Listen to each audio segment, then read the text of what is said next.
Hey, everybody, you are jumping into the second part of one conversation. So if you haven't listened to the first part, go back and listen to it. We're going to be talking about all of the context for the book of Ruth in our first episode.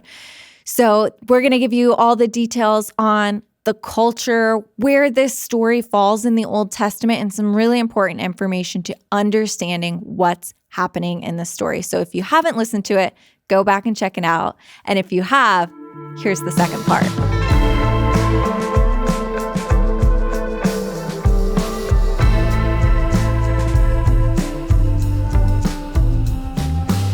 You just went very slowly through this first verse of Ruth 1. Yeah, and we kind of have already done that. At least the in the days when the judges ruled. So we set the stage for that. Mm-hmm. Yeah, there was a famine in the land. Yeah.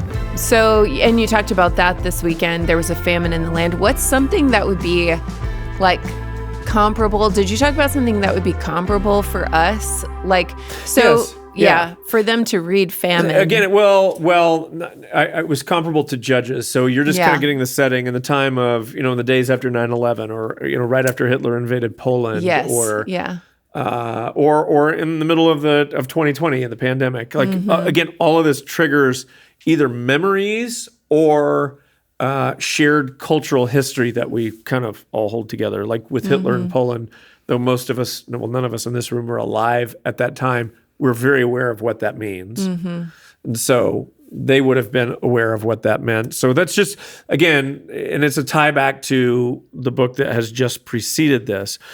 But this famine in the land is an interesting detail that we, Western people often miss because we've never faced famine. I would venture to say that no one listening to this podcast has probably ever feared for a famine sweeping through or coming upon the land where you live. We're just so used to being able to roll down to Reese's or Whole Foods or wherever you get your groceries. The closest we got to any kind of like famine was toilet paper. During 2020. The shortage of toilet paper.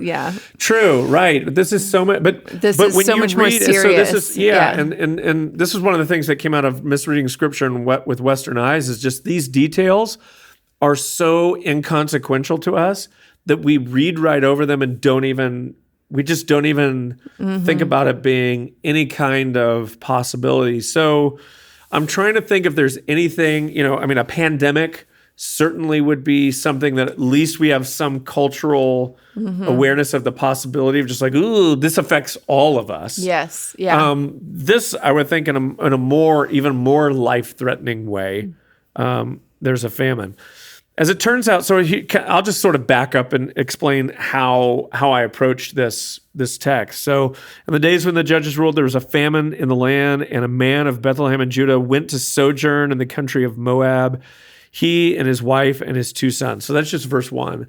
So what I do is I just start looking at a couple of details because I know this idea of famine in the land has happened before from the book of Genesis. But I'm curious about the word sojourn, and I'm wondering, where does that show up? And as it turns out, it shows up quite a lot before this, and almost always it's in this context of sojourning in a foreign land, and almost all of the examples of the word sojourn being used where I found it were negative. It didn't go good.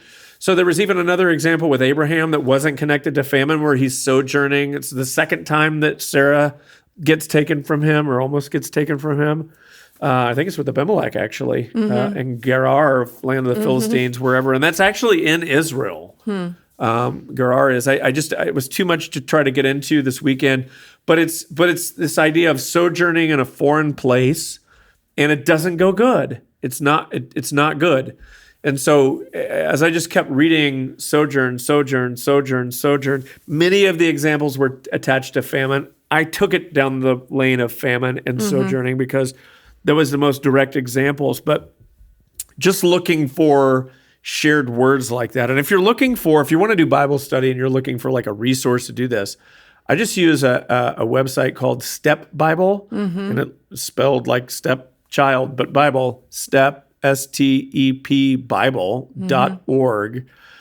And what you'll find is you can click on there are words in blue. The words in blue are actually the words that are in the scripture. text. Yeah. And the words in black are English filler words that we put in. Don't let that frighten you. Yeah. Sometimes our word it's to help us interpret what correct. it's actually saying. It's it's the challenge of interpretation. Where in one language one word might cover. It might take 3 English words to cover one Hebrew word, and that could very well happen. So that's what you're finding in when you. But so if you click on the word, it'll kind of give you a meaning, and you can look at, and it'll say it's been used like 88 times or something like this. You also need to know that the Old Testament and the New Testament are written in different languages. So Old Testament's written in Hebrew, New Testament's all written in Greek. So nothing from the Old Testament will translate over into, or at least you won't find a usage of an Old Testament word in the New Testament because they're written in different languages. Yeah, but the concepts are the same. Yeah, and so you're having to piece them together. It's the complexity of and the Bible. If you ever hear someone talk about the Septuagint, it is the Greek Bible. So if you're looking up a word in Greek in the New Testament, you can find its equivalent in the Old Testament. Yeah. But it's a translation. It's a Greek translation of the original I think is it the Masoretic text that is the anyway, don't need to get into it. But so anyways, of the original Hebrew manuscripts, let's say. So anyway, that's kind of how I guess Ruth 1:1 begins. Is there's this idea of famine in the land and this husband. Well, we're going to get there. So let's just go to verse 2. So the name of the man was Elimelech, and the name of his wife Naomi, and the names of his sons were Mahlon and Chilion, and they were Ephrathites from Bethlehem in Judah. So Bethlehem means house of bread. So we're establishing where this guy is from, what people he's a part of. It says they went to the country of Moab and remained there. So the beginning is they sojourned in Moab, but now they're remaining in Moab. And it says, but Elimelech, while I guess in Moab, Elimelech dies. So the husband of Naomi died, and she was left with her 2 sons. These took Moabite wives. The name of the one was Orpah, the name of the other Ruth. They lived there for 10 years, and both Mahlon and Chilion died, so that the woman was left without her 2 sons and her husband. Cue ominous, sad music. Dun, dun, Yeah. Yeah. So it hasn't gone well for them. They've left where they were to go pursue what they thought they needed in another place, and it doesn't work out. So I think what you're wanting me to get at is what we talked about this weekend was that this has happened before in Genesis. We see Abraham leave because of a famine. He goes to Egypt, and Sarai, his wife, or later called Sarah, Pharaoh takes her into his harem, and God has to supernaturally intervene for them to get out of there alive. And then Isaac encounters a famine, Abraham and Sarah's son. He's going to leave, and then God appears to him and says, "Don't go. Stay here." So he doesn't go. And then Jacob encounters a famine. He's going to go, or his sons want him to come down to Israel, because if you remember the story of Jacob, Joseph, his long-lost son, who his brothers betrayed, not going to get into all that for sake of time, lives down in Egypt, and he's got all of this food or grain, and they've got basically Joseph saying, "Come live with me, I'll take care of the family." But Jacob's really hesitant to do it. And I have to think that it has something to do with what he's seen in his father and his grandfather, and this sense of staying in this land and not abandoning or leaving this place that God has sent them. And he's had think about it, some supernatural encounters with God in this land. And now he's going to be leaving. All this shared history has to be so strong with him. And so he's nervous about going. And God speaks to him and says, "It's okay. You can go. I'll be with you. You'll be multiplied down there, and I'll bring you back out." All of foretelling of kind of what's going to happen in the book of Exodus, which is right after Genesis, that story will continue. But yeah, so if you're reading, if you're paying attention as a good, Israelite a couple thousand years ago or more, then you're aware of all of this. And so when you're reading this context, there's a famine. And Angela Ekstrom, who's on our spiritual formation team, sent me this really great thought that I just didn't have time to touch on hardly at all. But in Deuteronomy 28, there is a description of what will happen to God's people if they are not faithful to Him. And one of the things that is there is it's has to do with their food. Let me find it and read it. So it doesn't. The word famine is not used. Yeah, blessed shall you be in this. Blessed. Okay, where's the curses? Curses. But if you will not obey the voice of the Lord your God and be careful to do all His commandments and His statutes that I command you today, then all these curses shall come upon you and overtake you. Cursed shall you be in the city, and cursed shall you be in the field. Cursed shall you be in your basket and your kneading bowl. These are all food related. Cursed shall be the fruit of your womb and the fruit of your ground and the increase of your herds and of your young flock. Yeah, cursed shall you be when you come in and cursed shall you be when you go out. That's all like food, sustenance related. And so that's happening. And the idea of the curses was that when God's people experienced these, they would know, oh, wow, like it's supposed to be a sign. We just don't think of things like that as signs anymore, but not as often as they did. It's a sign God's against us. We should repent. But this guy, rather than repenting, he's just like, let's just go try to fix this on our own. And so they leave and they go to Moab, which, again, if you followed the story up to this point, it's like, so you're going to leave the place that God sent you to go try to find something good for yourself in a place of God's enemies, of other God? What are you doing? Yeah. Yeah. It is very interesting. So out of that, you talked about the like explicit and implicit nature of the Bible and stories like this. And this story shows how the story shows more than it like tells. Right. And so if somebody is reading this specific story or this portion of the story, what are we intended? So now that we've done the hard work of like understanding what it says and interpreting what it meant for these people. Well, at least reading into the details and drama of the story. That's what we're doing. So all you're really doing kind of initially, if you want to, and this is why it's hard work to study the Bible, but worth it because it comes alive to you in a whole new way when you understand the cultural context behind it. And you don't have to be a Bible scholar. You do have to do a little bit of digging and a little bit of research, but when you do, the story opens up in a whole new way. So beginning of this is just having to properly understand kind of the drama of what's going on. Too many people, when we read the Bible, we just read it isolated. We don't think of Ruth in connection to Genesis. We don't think, our minds just don't naturally go, where have we seen famine before? Has this happened before? But if you're thinking of it as one big story, then you would remember, oh, this happened earlier in the story.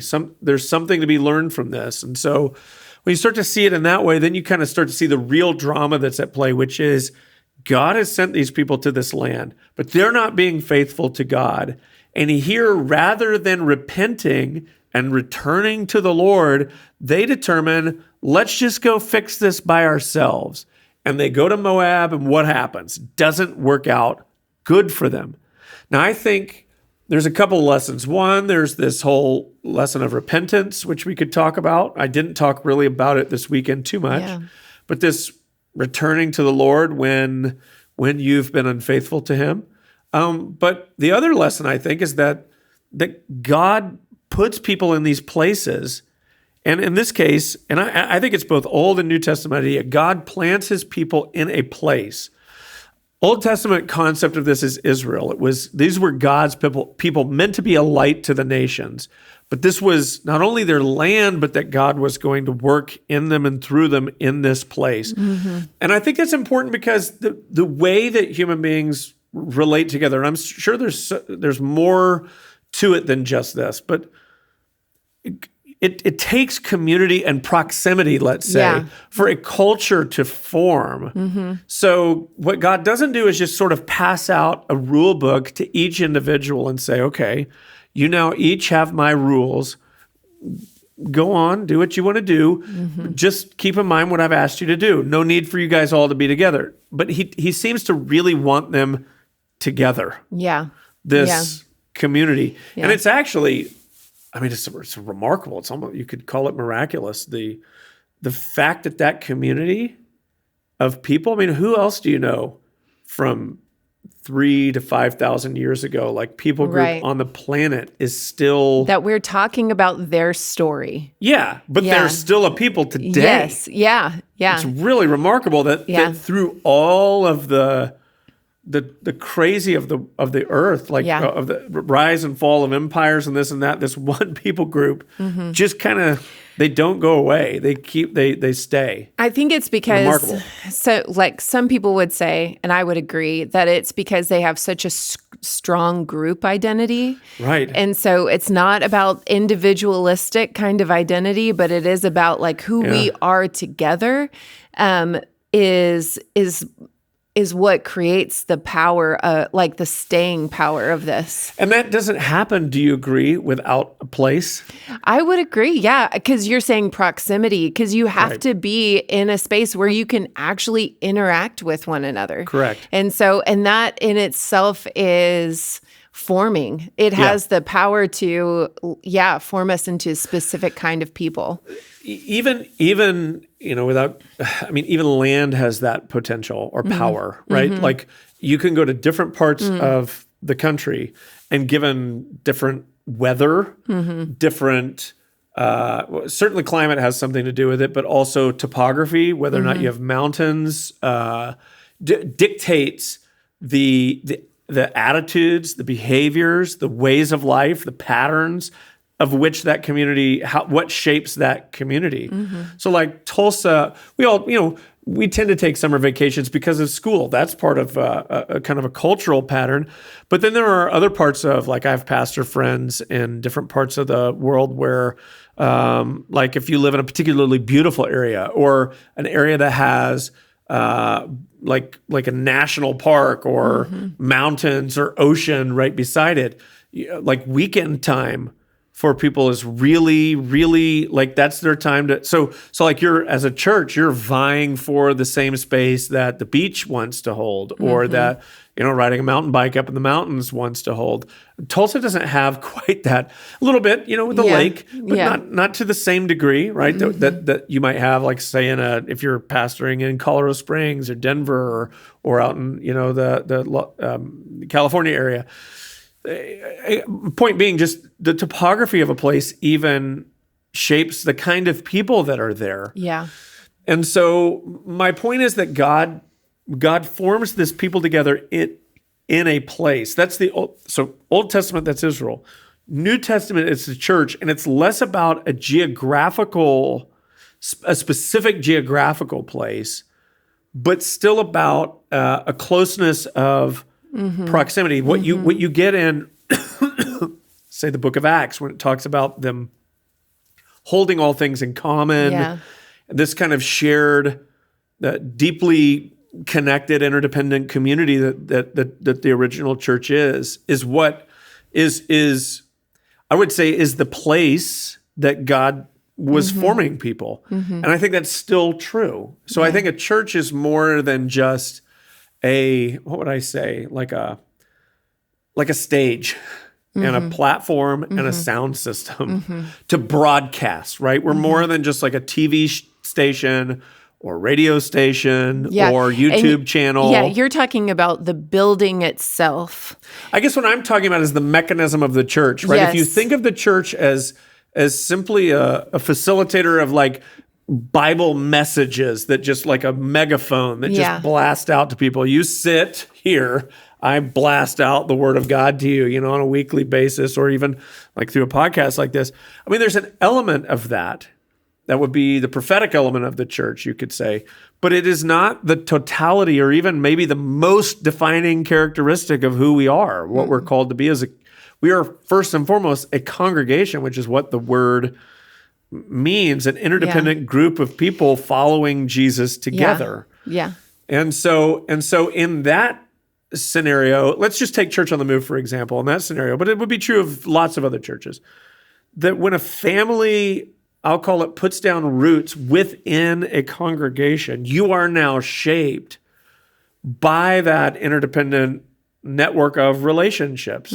As you become known and know others, they are shaped by, it's an avoidable part of humanity. We influence one another, whether we want to or not. Even if we're trying not to interact with other people, that still is an influence on other people. It's unavoidable.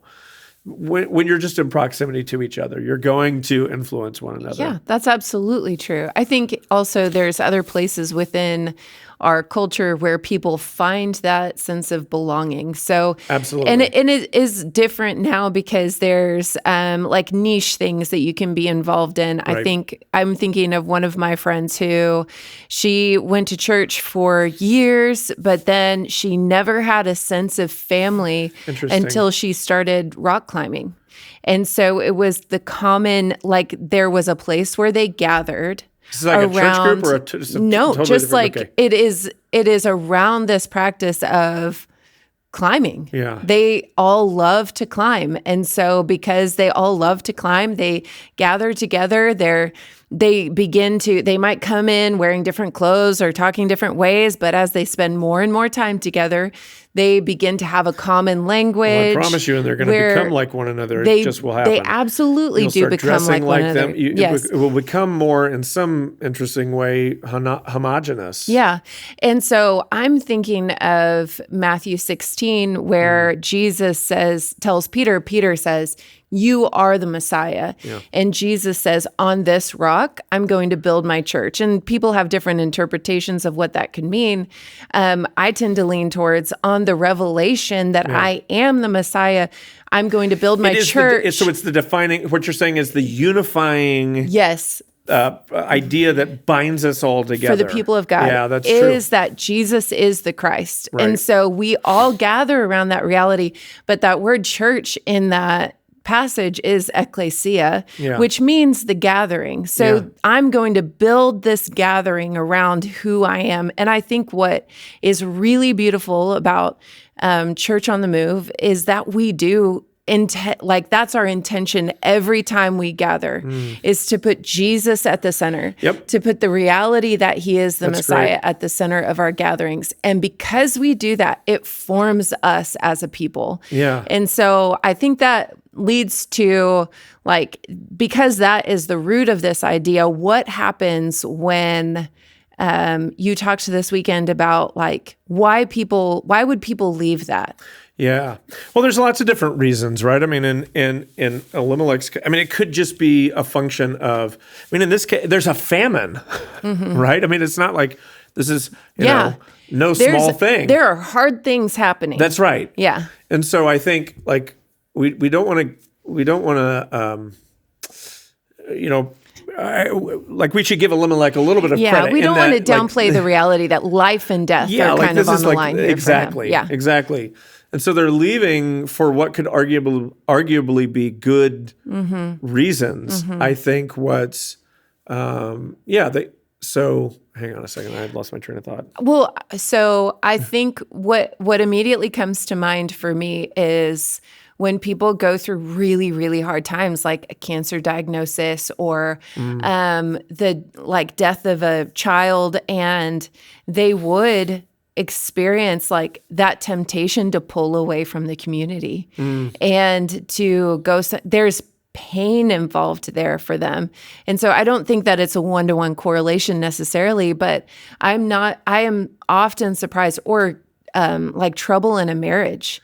can definitely. cause people to separate from the community or go somewhere else. So I think there's like interpersonal things, like just personal things. And then there's things within the community that can make people feel like, oh. So I think fear Yeah. would be a reason why someone might, they could be motivated. You could be motivated to leave by fear. It could be an identity crisis, the pursuit of an ambition or a desire that, you need to prove something to yourself. And so when I like fear, I need more money. I need, like, in order to feel good about it. So it might And not I be need to greed that's provide for my family. Yeah. So it might Yeah. not be greed, but it might be a certain sense of, if I don't provide more, then, all the different risks or thoughts associated with that could go through a person's head, that might motivate someone to take a job that pays more but requires them to move,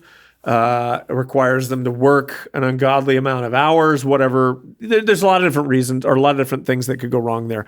But you get the idea that there's a lot of things that could motivate you. My point was that if you don't know where God's placed you, you better find it. Yeah. I do believe that God, I don't just think it's you and God wherever you go. Is he with you? Yes. But I also think he wants to place us in particular communities, maybe not for life, but for a season.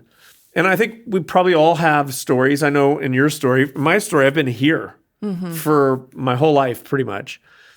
You we're here and we're here and we're here, and there were different seasons or aspects, steps to your journey, and there were, and a lot of times, just knowing a little of your story, it's like, we intended to be here. Yeah. But then not just like circumstances, but everything, it was the Lord let us out. Yeah.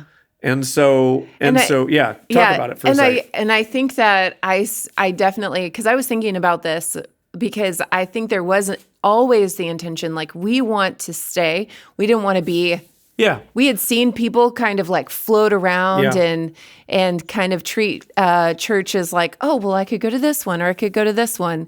But the value of being planted in a place and being, and not just being planted there like, oh, we're physically here, but being known by people, we wanted that. And so I think that ultimately when we found that place, I think I knew that it was Church on the Move. It was like way back. It was probably 2013, the first time we came here. And I think, if I'm completely honest, I was sitting in the back of the church and I was like, this place is too big. Yeah. I don't know how we're ever going to actually be known here. And, but it was just like something happened for me where I was like, but this is where we're supposed to be. Yeah. And so then it came to, okay, figuring out what are the next steps that we're supposed to take? How do we start doing life with other people? And thankfully we had some friends that were already here, but and we were in the middle of a difficult season where we were hurt. We were in like, I think I was probably like a few months pregnant. I was trying to, like, we were just in the middle of a lot of turmoil. Yeah. And it was the best place for us to be. And it took some time for us to get as involved as we wanted to be, but knowing that this was a safe place to do that was a really big deal.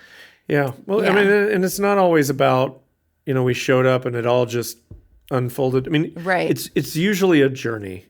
It is a journey. I mean, most people's story is usually, I came here, I knew I was here, but it took some years before, like, the real, like, again, there's the cycle of, the agriculture. It's like till the ground, plant the seed, water it, wait for it to come up, then let it grow. Then, like, fruit bearing season takes a minute to get to. It really does. It really does. You don't get to just do that immediately. Yeah. I think the point is this, that God works in us in places, plants us in places. And I've heard too many stories that confirm that this is true. And I've seen it, and I'm seeing it here in the story of Ruth and her family, that when you uproot your family for the wrong reasons, be they pragmatic even, and you leave where God wanted you to stay, there's a price to pay for that. And it's not God punishing you. It's you're doing it to yourself. It's like, this is where you're meant to be. You leave this for whatever reason, and it costs you. God's gracious, but it costs you. And what I was telling people this weekend is just be really careful about leaving a place. So this is not me trying to say no one can leave church on the move. This is not a cult. The door is wide open. If you want to go, that's your choice. Everyone has that right. But if God's planted you here, I would just say, even through disappointment or pain or confusion or even shame or embarrassment that a person may feel, don't let any of those things pull you out of the place that God's planted you, but be willing to stay through it and trust God through it. Now, so a couple, like 2 friends of mine, close friends, just in this week, we were talking about this, and in their own differing ways could have hypothetical, not even going down the road of really considering it, but could have hypothetically, they could move. And there would be even reasons to move. It's like, this is the part of the world I enjoy more, and I could live there if I wanted to. And Tulsa, we like Tulsa, but also it's Tulsa, and it's like we don't have the mountains and the ocean, and there's hobbies that you love. That's like, I got to drive 12 hours just to get to where to the place that I want to be, and it's like I want to. So maybe one in that case, maybe one in the case of a relationship. It's like, oh, this relationship could take me outside of Tulsa. But in both cases, they're like, this is where God has me. It's not a fear of moving. Like, I don't know what I would do with myself outside of Tulsa. It's that no. It's a sense that no, this is where I'm to be. Yeah. I've felt that many times before. It's like, I could imagine moving. But when I think about it, all I know is, this is where God's placed me. And I just think violating that and saying, you know what, though? This is a better paying opportunity or whatever. And I see it all the time. It's just people prioritizing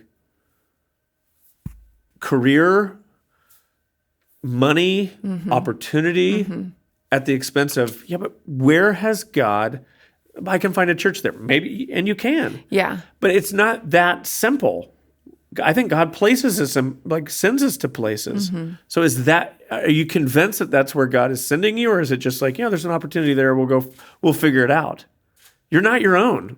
Paul's pretty clear about this. Yeah. If God is calling you to someplace different, because that does happen. Yeah. He is also calling you to a people. Yes. And that is because God has designed his kingdom to work through a community that causes not only your flourishing. Flourishing is not an individualistic kind of thing. It is for the community. And so this is what you can be sure of, because sometimes God does call you to a different place. Absolutely. It does happen. All the time. If he's calling you to somewhere else, he's calling you to a people. That's it. Because if you're going there, you are going to bring flourishing there, and they are going to bring flourishing to you. Yes. So be relentless, I think, about finding that people. About finding that. Yeah. Exactly. Yeah. Find that place. Yeah. Okay, so we're talking about, I love this conversation about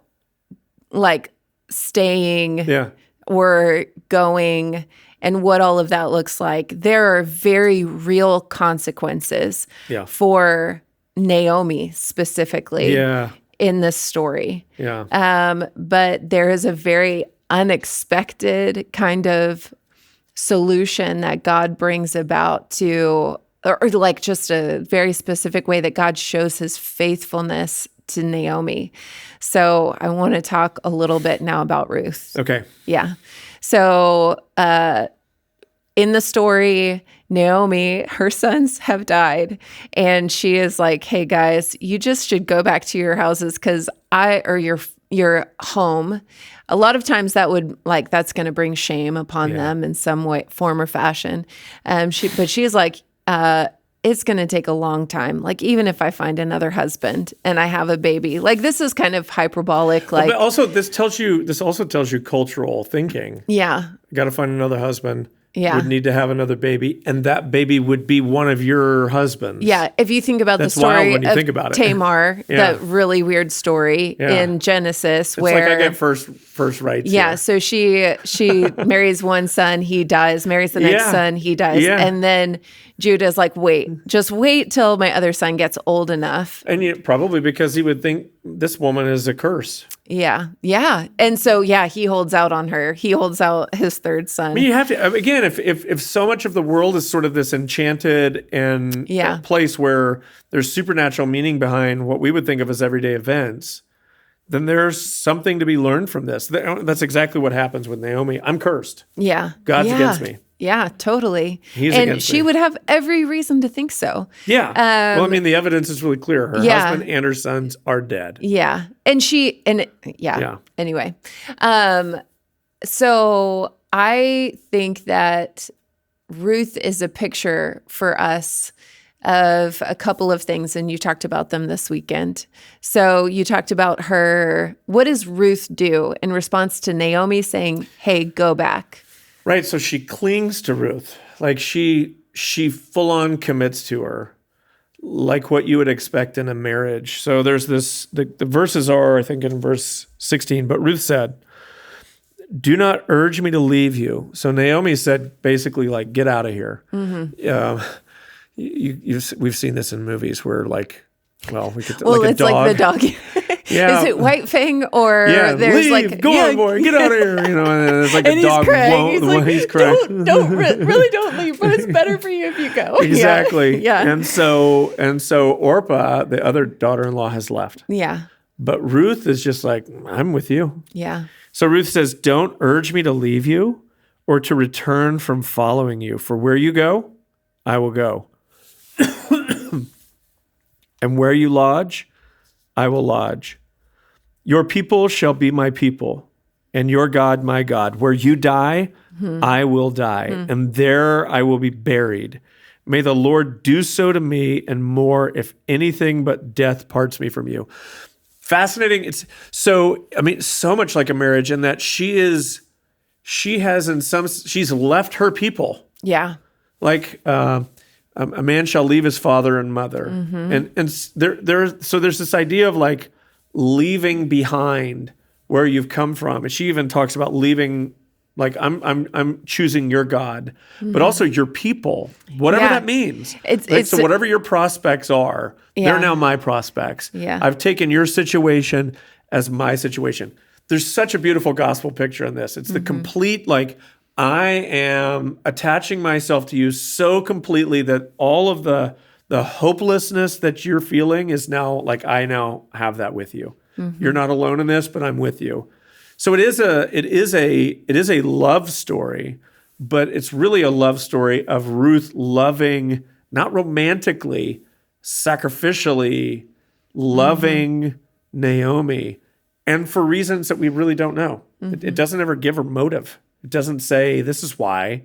She just does. She just says, I'm with you, in this kind of shockingly, what would I say? Self-sacrificial, committed kind of way. Yeah. Where you die, I'll die. Where you're buried,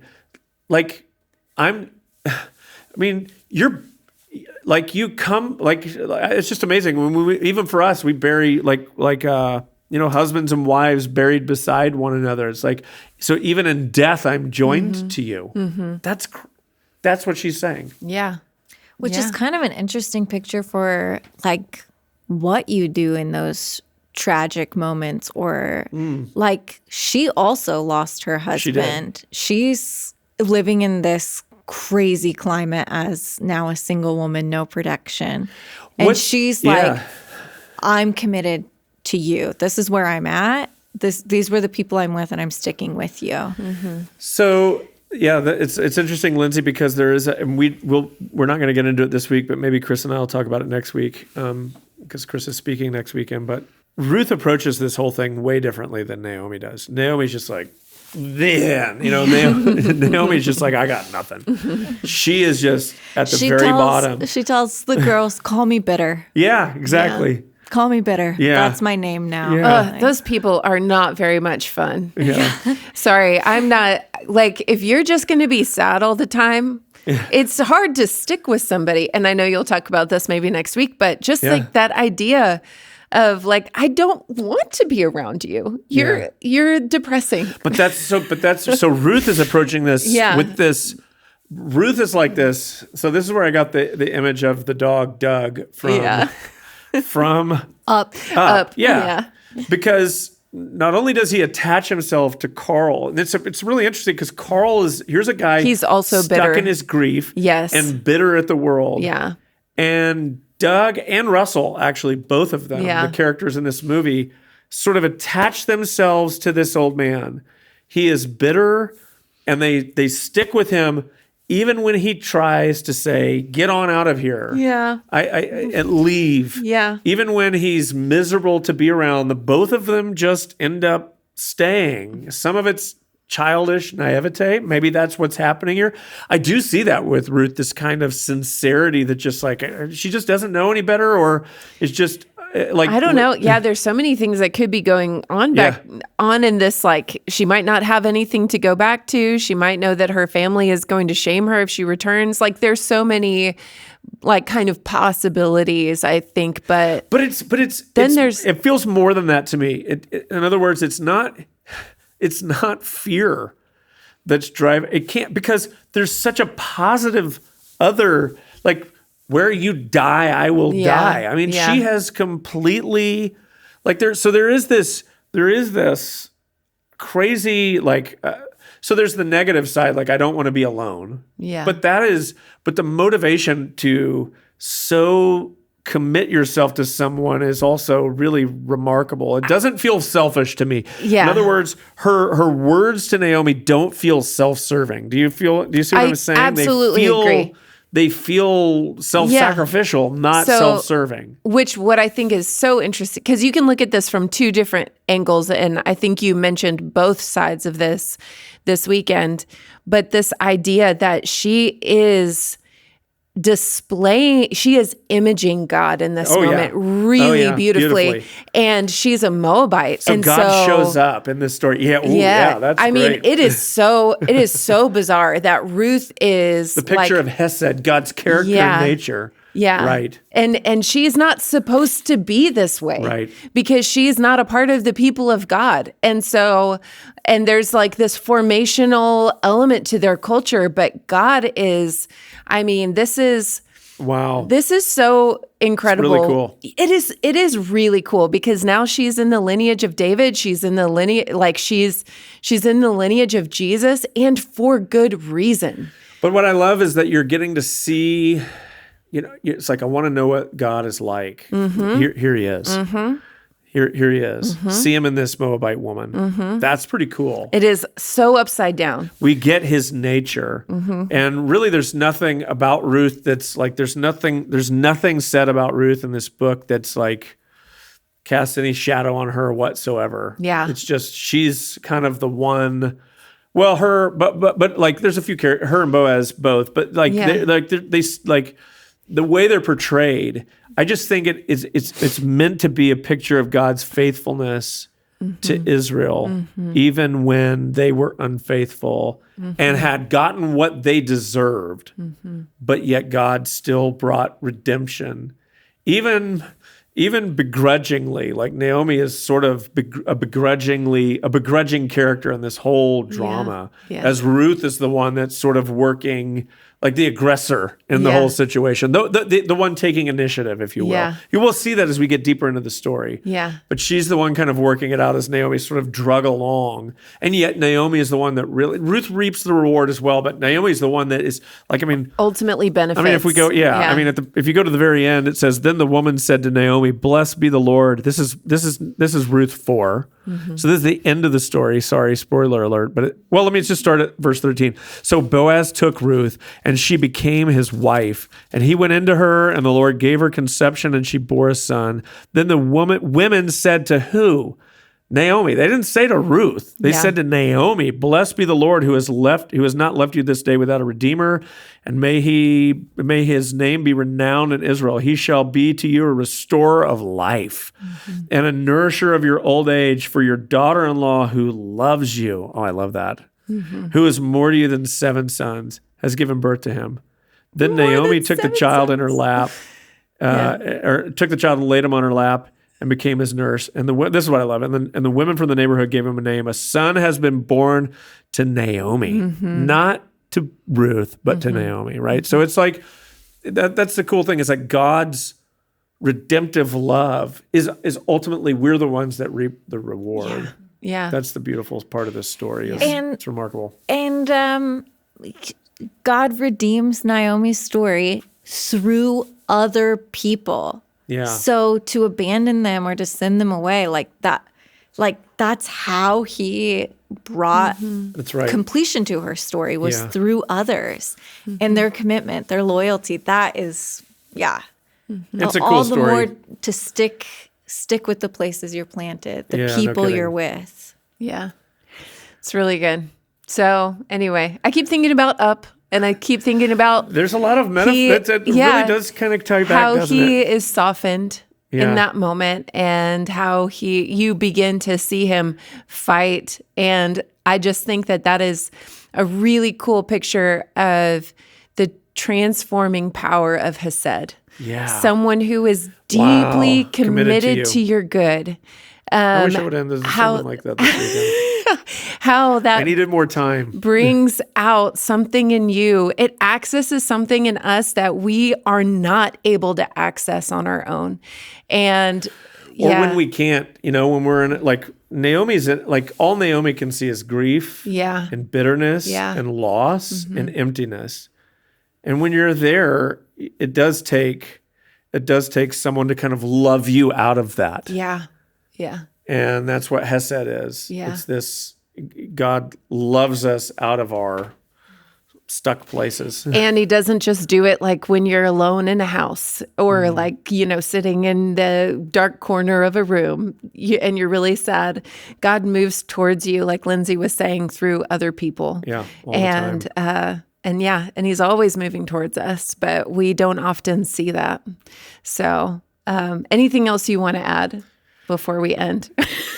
I think we've gone long enough. It's such a great story. It really is. It really is. I'll say she says that God did this to her, Naomi, and that he's abandoned her. And in the face of tragedy, I think that's how everybody feels and sees. But I think through Ruth, God's like, nah. No, right. I mean, at the you. very end, it says, your daughter-in-law is more to you than 7 sons. Yeah. And it doesn't take away the loss of your sons. No. It doesn't mean that there's not pain there, but also that there's redemption can come from that. Yeah. And it did. Yeah. And it can. And God does work that way in us still. It's beautiful.